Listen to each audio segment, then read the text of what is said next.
आहे शेव। ही बघा शेव अशी किती छान झाली आहे। अशी शेव आज मी तुम्हाला बनवून दाखवणार आहे।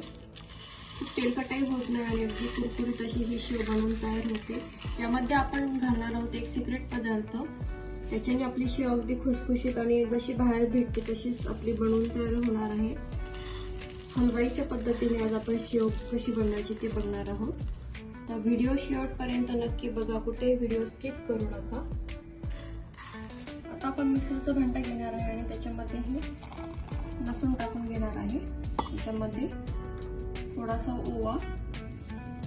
ओवा आणि जिरे आपण असं टाकून घेणार आहोत आणि हे पहिले कोरडंच वाटून घेणार आहोत आपण आणि नंतर पाणी टाकून पुन्हा हे वाटून घेणार आहोत। पिठामध्ये आपण कलर येण्यासाठी लाल तिखट 1 चमचा घेतलेला आहे। अगदी थोडीशी हळद आपण टाकणार आहोत इथे।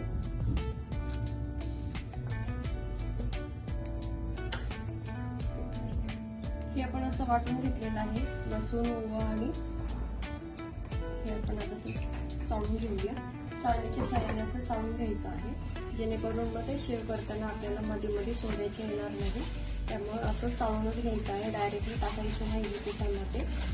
छान असं आपण लावून घेणार आहोत त्याच्यामध्ये आणि फ्लेवर छान येतो लसूण शेवला।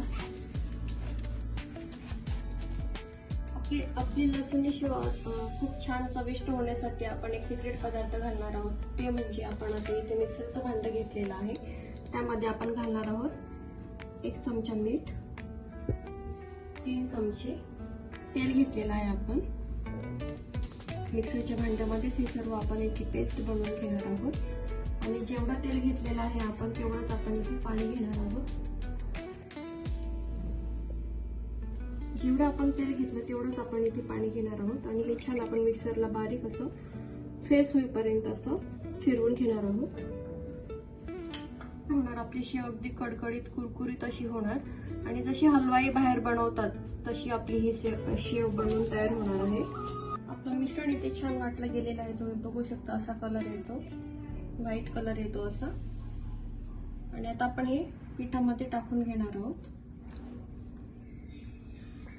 आणि हे आपण छान असं मिक्स करून घेऊया सर्व। बरेच जण शेव बनवताना त्याच्यामध्ये कडकडीत तेलाचं मोहन घालतात, तर तसं न करता ही ट्रिक नक्की फॉलो करा। पीठ आपण आता छान एकजीव करून घेऊया। अशा पद्धतीने शेव केली तर अगदी डबा संपेपर्यंत शेव आपली कुरकुरीतच राहते आणि बाहेर हलवाई जशी शेव बनवतात तीच ट्रिक मी इथे तुम्हाला सांगितलेली आहे। अशा पद्धतीने शेव नक्की ट्राय करा। अशा पद्धतीने आपण असं हे शेवेचं पीठ भिजवून घेणार आहोत। जर तुम्हाला शेव खुसखुशीत हवी असेल तर अशा पद्धतीने पीठ भिजवायचं आहे आणि जर तुम्हाला कुरकुरीत अशी शेव हवी असेल तर तुम्ही थोडंसं अजून पातळ पीठ बनवू शकता। मी अशाच पद्धतीने बनवणार आहे आणि अशाच गोल डायरेक्शनने आपण हे सर्व पीठ असं फेटून घेणार आहोत, ज्याने पिठामध्ये अशी हवा भरते आणि आपली शेव अगदी कुरकुरीत खुसखुशीत होण्यास मदत होते। इतकंच पातळ आपल्याला हे पीठ ठेवायचं आहे, यापेक्षा जास्त पातळ पीठ बनवायचं नाही आपल्याला। आणि लगेचच आपण ही शेव बनवायला घेणार आहोत, ह्याला भिजवत बसायची गरज नाही काहीच। जेवढं बेसन पीठ तुम्ही असं फेटाल तसं ते एकदम हलकं फुलकं होतं आणि आपल्याला अशी पिठाची कन्सिस्टन्सी हवी आहे, यापेक्षा जास्त घट्टही नाही आणि जास्त पातळही नाही। अशा पद्धतीने हे आपण पीठ बनवून घेणार आहोत। तुम्हाला दाखवते पिठाची कन्सिस्टन्सी आपल्याला अशा पद्धतीची ठेवायची आहे। तर आपण इथे शेवेसाठी अशी शेवेची चाळणी लावून घेतलेली आहे। तुम्हाला जशी बारीक पातळ हवी असेल तसं पद्धतीने तुम्ही अशी शेवेची चाळणी लावून घेऊ शकता। आणि इथे मी आता घेतला आहे सिलिकॉनचा चमचा, जेणेकरून आपण हे सगळं असं व्यवस्थित त्याच्यामध्ये भरून घेऊया। सिलिकॉन चमच्याने सगळं व्यवस्थित क्लीन होतं।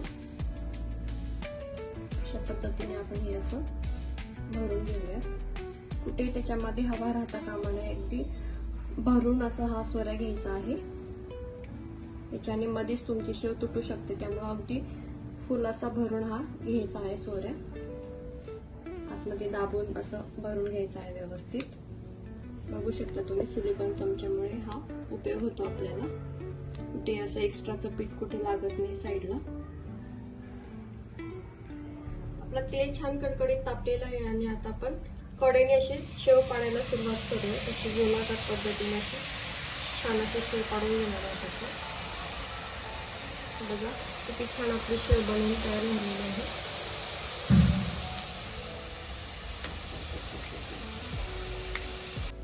शेव आपली अशी एका साईडने 2 मिनिट होऊ द्यायची आणि लगेचच अशी उलटणी आणि धाऱ्याच्या साह्याने अशी पलटी करून घ्यायची आहे. फक्त तुम्ही धाराने जर हलवायला जाल तर आपली शेव पूर्णपणे तुटून जाणार आहे. एकदम नाजूक असते ती. बघू शकता किती छान आपली शेव इथे बनवून तयार झालेली आहे. आपली शेव छान झालेली आहे तुम्ही बघू शकता. आणि आता आपण ही काढून घेणार आहोत इथे. मैत्रिणींनो, इथे आपली लसूणी शेव अगदी कुरकुरीत खुसखुशीत अशी बनवून तयार झालेली आहे. याला जास्त तेलही लागत नाही आणि अगदी तेलकटही होत नाही. अगदी महिनाभर ही अशी कुरकुरीतच राहणार आहे. कारण की आपण याच्यामध्ये एक सिक्रेट पदार्थ वापरला होता, त्यामुळे आपली ही लसूणी शेव अगदी बाहेर मिळते तशी ही लसूणी शेव आपली बनवून तयार झालेली आहे. तुम्ही बघू शकता किती छान ही अगदी बनवून तयार झालेली आहे. कुठे याला तेलकटपणा असं काहीही राहिलेलं नाहीये. आणि ही शेव तुम्ही अशी हवाबंद डब्यामध्ये अगदी महिनाभर सुद्धा ठेवू शकता. ही अशीच कुरकुरीत राहणार आहे. खुसखुशीत खमंग कुरकुरीत अशी आपली शेव इथे बनवून तयार झालेली आहे. तुम्ही बघू शकता किती छान आपली ही शेव बनवून तयार झालेली आहे. तर मैत्रिणींनो, आजची ही आपली दिवाळी फराळ विशेष रेसिपी कशी वाटली तुम्हाला कमेंटमध्ये नक्की सांगा. आपल्या मित्रमैत्रिणी नातेवाईकांना शेअर करायला विसरू नका. आणि हो, यामध्ये आपण एक सिक्रेट पदार्थ वापरून जी शेव बनवली आहे बनवायला अशी विसरू नका. अगदी छान अशी ही शेव बनवून तयार होते. व्हिडिओला आपल्या लाईक करा, शेअर करा, सबस्क्राईब करा. पुन्हा भेटूया अशाच एका दिवाळी फराळ रेसिपीमध्ये. तोपर्यंत मस्त राहा, आनंदी राहा. हॅपी दिवाळी.